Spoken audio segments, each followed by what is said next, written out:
ಧರ್ಮಸ್ಥಳ ಗ್ರಾಮಾಭಿವೃದ್ಧಿ ಸಂಸ್ಥೆ ಇಡೀ ರಾಜ್ಯದಲ್ಲಿ ಇಲ್ಲಿಗೆ 2088 ಮಧ್ಯವರ್ಜನ ಶಿಬಿರವನ್ನು ಆಯೋಜನೆ ಮಾಡ್ಕೊಂಡು ಬಂದಿದ್ದಾರೆ, ಕಾರ್ಯಕ್ರಮವನ್ನು ನಡೆಸ್ಕೊಂಡು ಬಂದಿದ್ದಾರೆ.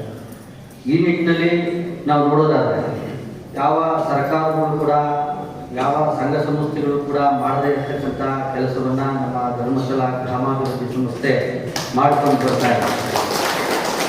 ಯೋಚನೆ ಮಾಡಬೇಕಾದ್ರೆ ಹಾಗೂ ನಮ್ಮ ಧರ್ಮಸ್ಥಳ ಗ್ರಾಮಾಭಿವೃದ್ಧಿ ಸಂಸ್ಥೆ ಈ ಮಧ್ಯವರ್ಧನ ಶಿಬಿರಗಳಲ್ಲದೆ ಗ್ರಾಮಗಳಲ್ಲಿ ಆಗ್ತಕ್ಕಂಥ ಕೆರೆ ಕಟ್ಟೆಗಳು ಹಾಗೂ ನಮ್ಮ ಹಾಲು ಉತ್ಪಾದಕ ಸಹಕಾರ ಸಂಘಗಳ ನೂತನ ಕಟ್ಟಡಗಳನ್ನು ಪ್ರೇರೇಪಣೆ ಮಾಡ್ಕೊಳ್ತಾ, ಆಮೇಲೆ ಮಹಿಳಾ ಸಹಕಾರ ಸಂಘಗಳಿಗೆ ಉತ್ತೇಜನವನ್ನು ನೀಡ್ತಾ ಕಿರುಸಾಲಗಳ ಯೋಜನೆಗಳನ್ನು ತಂದುಕೊಂಡು ಬರ್ತಾ ಇದ್ದಾರೆ.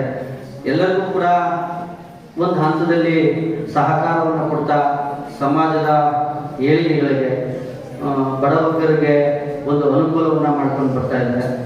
ತಾವು ಏನು ಶಿವರಾತ್ರಿಗಳಿದ್ದೀರಿ ತಮ್ಮ ತಮ್ಮ ಹಳ್ಳಿಗಳಲ್ಲಿ ನೋಡ್ತಾ ಹೋದರೆ ಪೆಟ್ಟಿಗೆ ಅಂಗಡಿಗಳಲ್ಲಿ, ಕಿರಾಣಿ ಅಂಗಡಿಗಳಲ್ಲಿ ಮತ್ತು ಹೋಟೆಲ್ಗಳಲ್ಲಿ ಅಕ್ರಮ ಮದ್ಯ ಮಾರಾಟಗಳು ಕಂಡು ಬರ್ತಾ ಇದೆ. ಈ ನಿಟ್ಟಿನಲ್ಲಿ ತಾವು ಇಲ್ಲಿಂದ ಹೋದ ನಂತರವಾಗಿ ಅಂತಹ ಪೆಟ್ಟಿಗೆ ಅಂಗಡಿಗಳು ಎಲ್ಲೆಲ್ಲಿ ಮದ್ಯ ಮಾರಾಟಗಳಾಗ್ತವೆ ಅವನ್ನ ತಾವು ಖಂಡಿಸಬೇಕಾಗ್ತದೆ. ನಮ್ಮ ಗ್ರಾಮದಲ್ಲಿ ಮದ್ಯಮುಕ್ತ ಗ್ರಾಮವನ್ನು ತಾವು ಮಾಡಬೇಕು.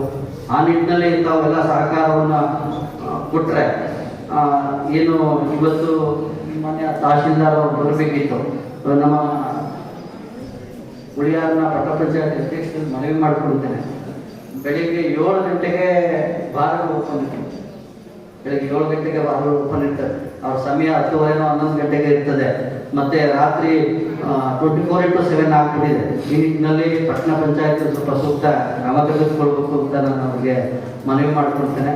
ಆದ್ದರಿಂದ ಇಂದು ಏನು ಮಧ್ಯವರ್ಜನ ಶಿಬಿರಕ್ಕೆ ತಾವೆಲ್ಲರೂ ಕೂಡ ಇಂದಿನಿಂದ ನಮ್ಮ ಶಿರಾ ತಾಲೂಕಿನ ಕಿರಣ್ ಅವರು ಹೇಳಿದ್ರು, ಅವರ ನಡೆದು ಬಂದ ಹಾದಿಯನ್ನು ಬಹಳ ಸ್ಪಷ್ಟೀಕರಣವನ್ನು ಕೊಟ್ಟರು. ತಾವು ಇಲ್ಲಿಂದ ಹೊಸ ಜೀವನವನ್ನು ಶುರು ಮಾಡಬೇಕಾಗ್ತದೆ. ಆ ನಿಟ್ಟಿನಲ್ಲಿ ಎಲ್ಲರಿಗೂ ಕೂಡ ನಾನು ಶುಭ ಹಾರೈಸ್ತಾ ಇಂದಿನಿಂದ ತಾವು ಈ ಶಿಬಿರಾರ್ಥಿಗಳಾಗಿ ಬಂದು ಒಬ್ಬೊಬ್ಬರು 10 ಜನ ಮುಂದಿನ ಶಿಬಿರಕ್ಕೆ ತಾವು ಸೇರಿಸಿದರೆ ಇನ್ನೂ ಹೆಚ್ಚಿನ ರೀತಿಯಲ್ಲಿ ನಾವು ಇದಕ್ಕೆ ಸಹಕಾರ ಕೊಡಬಹುದು ಅಂತ ಹೇಳ್ತಾ ಎಲ್ಲರಿಗೂ ಒಂದು ಮಾತು ನಮಸ್ಕಾರ.